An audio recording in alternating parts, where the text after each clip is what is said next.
सालेपाली प्राथमिक विद्यालय वार्षिक उत्सव अनुष्ठित मिलिथिबा सूचना अनुसार आज पूर्वाह्न 11 अपराह्न 4 घंटा पर्यंत सुवर्णपुर जिला डुंगरीपाली ब्लॉक अंतर्गत समलईचुआ क्लस्टर स्थित सालेपाली प्राथमिक विद्यालय वार्षिक उत्सव विद्यालय परिचालना कमिटीर सभापति सुखदेव मुगरी सभापतित्व में अनुष्ठित हो जाइए।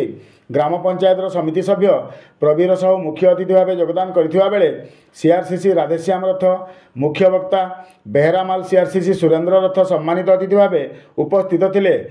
प्रधान शिक्षयित्री संतोषिनी प्रधान वार्षिक विवरणी पठन करथिबा बेले शिक्षक नारायण आडवांक सभा परिचालना करी धन्यवाद अर्पण करथिले। वार्षिक क्रीड़ा प्रतियोगिता तथा विभिन्न समय अनुष्ठित होइतबा विभिन्न प्रतियोगिता तथा प्रथम समाप्ति सूचक मूल्यांकन रे श्रेणी रे प्रथम स्थान अधिकार करथिबा छात्र छात्री माननकु प्रमाणपत्र सहित पुरस्कार दिया जायथिला। छात्र छात्री द्वारा सांस्कृतिक कार्यक्रम दर्शकों मन मोहिला। समस्त छात्र छात्री अभिभावक विद्यालय परिचालना कमिटीर सभ्य सभ्या सालेपाली ग्रामवासी कार्यक्रम में सहयोगिता करथिले।